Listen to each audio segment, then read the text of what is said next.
নমস্কাৰ বন্ধু বান্ধৱীসকল, মোৰ ইউটিউব চেনেলটোলৈ আপোনালোক সকলোকে স্বাগতম জনাইছোঁ। আহকচোন মই আজি আপোনালোকক এটা সাধাৰণ ৰেচিপি দিওঁ, সেইটো চাওঁ।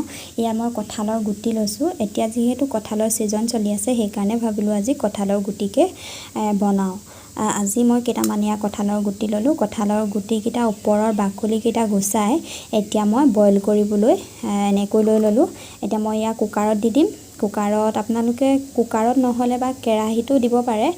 কেৰাহীত দিলে আপোনালোকে বইল কৰি ল'ব, আৰু যদিহে কুকাৰত দিয়ে তেতিয়া আপোনালোকে ৩-৪টা চিটি দি দিব। চিটি দিলে এইটো মানে ধুনীয়াকৈ সিজি যাব। তেতিয়া বইল কৰি সিজি এতিয়া ভাজিবৰ কাৰণে মই ল'লোঁ, এইটো আমাৰ ঘৰতে যিহেতু খেতি কৰা সৰু পিঁয়াজ আছিলে, গতিকে সৰু পিঁয়াজটো লৈছোঁ। আপোনালোকে নাথাকিলে বৰ পিঁয়াজো দিব পাৰে। যিহেতু এইটো পিঁয়াজৰ খাবলৈ অকণমান সোৱাদটো বেছি, সেইকাৰণে এইটো দিলোঁ। আৰু এইটো নহৰু খুন্দি ল'লোঁ, আদা খুন্দি ল'লোঁ। এইটো আমাৰ ঘৰতে বনোৱা জিৰাৰ মছলা পিচি থোৱা আছিলে, তাৰপিছত আৰু ধনিয়া মছলা, তাৰপিছত এইটো মিঠি গুটি। আমাৰ মানে চব্জিত মিঠি গুটি খোৱা হয়, সেইকাৰণে মিঠি গুটি দিছোঁ। আপোনালোকে নিদিবও পাৰে, দিবও পাৰে। আৰু এইটো তেজপাত, আৰু এইটো সৰু বিলাহী কেইটামান লৈ ল'লোঁ। তাৰপিছত এটা জলকীয়া। আপোনালোকে জ্বলাটো কিছুমানে বেছিকৈ জ্বলা খালে বেছিকৈ দিব পাৰে, আৰু যদি বেছিকৈ নাখায় তেতিয়া আমাৰ যিহেতু খোৱা নহয়, সেইকাৰণে এটাই দিছোঁ। আৰু মই এতিয়া বইল কৰি গুটিবোৰ উলিয়াই ল'লোঁ। মই যিহেতু গোটাকৈ বইল কৰিছিলোঁ গুটিবিলাক, সেইকাৰণে মই 4টা চিটি দিলোঁ। আপোনালোকে যদি ফালি দিয়ে তেতিয়া কমকৈ চিটি দিব পাৰে। এতিয়া আহকচোন ভাজোঁ।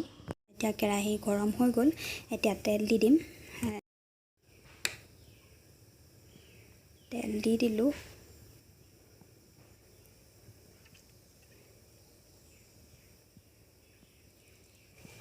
গেছটো বঢ়াই থৈছোঁ, গৰম হৈ আছে।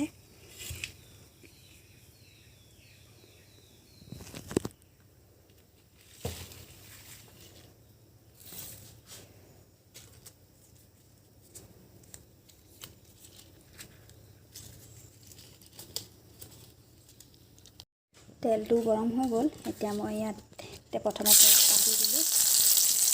তেজপাত দি দিয়াৰ পিছত এতিয়া মই যিহেতু মিঠি গুটিকেইটা দি দিম। মিঠি গুটিকেইটা আপোনালোকে আগতো দিব পাৰে, মই এতিয়া দি দিলোঁ। তাৰপাছত মই পিঁয়াজ দি দিলোঁ।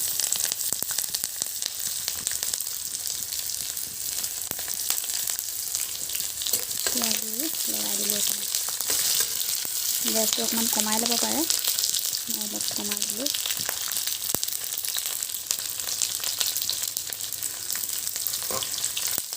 পিঁয়াজটো অকণমান ৰঙা পৰিবলৈ দিব।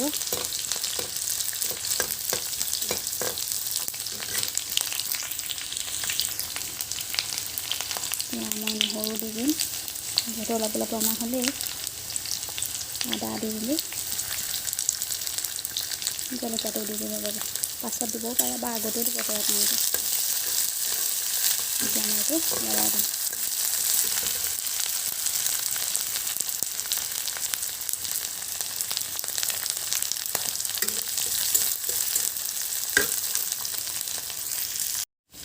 এতিয়া হৈ গ'ল। মই মছলা দি দিছোঁ। মছলা দি দিলোঁ, লৰাই দিলোঁ। গেছটো কমাই ল'ব এতিয়া, নহ'লে মছলাটো লাগি ধৰিব। তাৰপিছত হালধি দি দিম। তেলতে হালধি দি দিলোঁ।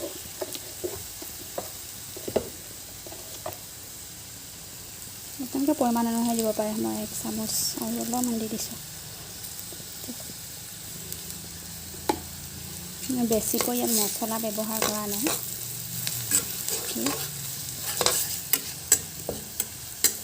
ৰংটো আহিবৰ কাৰণে মই এই সৰু বিলাহীকেইটা দি দিছোঁ। ইয়াতে তেলতে দি দিলোঁ।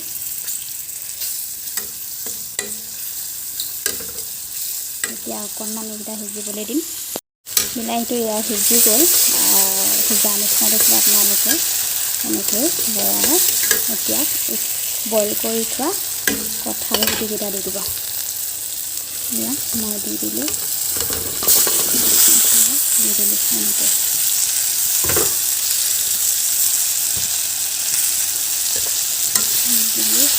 লৰাই দিয়ক।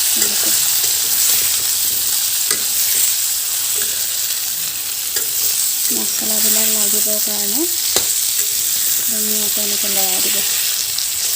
তেনেকৈ পৰিমাণ অনুসৰি নিমখ দি দিব। মই চামুচে দিছোঁ, ইয়াত নিমখ দি দিলোঁ। নিমখ মই চামুচে দিছোঁ। নিমখ দি এতিয়া আকৌ ভালদৰে লৰাই দিব। ভালদৰে লৰাই এতিয়া অকণমান 1 মিনিটমান সময় অকণমান এই মছলাবোৰ সোমাবৰ কাৰণে ঢাকি পেলাই এইটো ঢাকন দি ৰাখি দিব। ঢাকি দিব এনেকৈ 1 মিনিটমান সময় ৰাখি দিব। এতিয়া মই এই ঢাকনেৰে উলিয়াই দিলোঁ। যিহেতু মই নিজে ভিডিঅ' কৰিবলগীয়া হৈছে, গতিকে ঢাকনখন উলিয়াই আগতে এনেকৈ কৰি উলিয়াই দিলোঁ। কালাৰটো ধুনীয়া হৈছে আৰু বহুত ধুনীয়াই হৈছে বাৰু। কি হয়, খাবলৈ ভালেই হ'ব চাগে।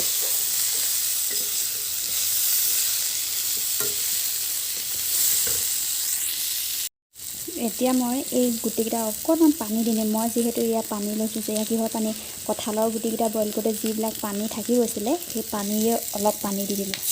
অলপ দিব, বেছি নিদিব। দি দিলোঁ।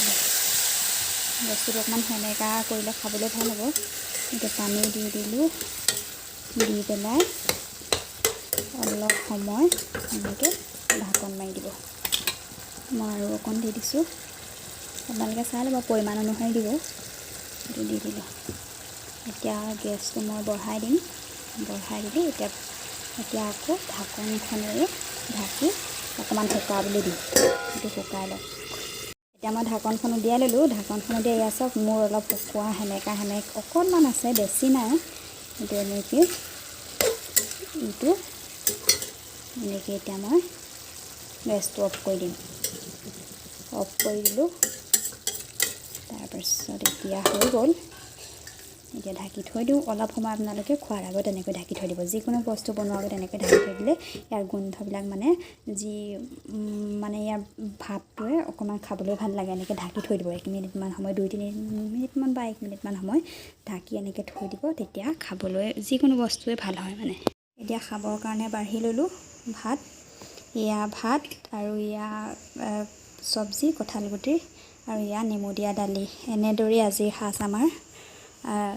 এতিয়া যদি আপোনালোকে মোৰ ভিডিঅ'টো চাই ভাল লাগিলে, তেতিয়া আপোনালোকে লাইক কৰিব, কমেণ্ট কৰিব আৰু লগতে শ্বেয়াৰ কৰিব। আৰু মোৰ চেনেলটো ছাবস্ক্ৰাইব কৰিবলৈ নাপাহৰিব প্লিজ। তেন্তে আজিলৈ আহোঁ।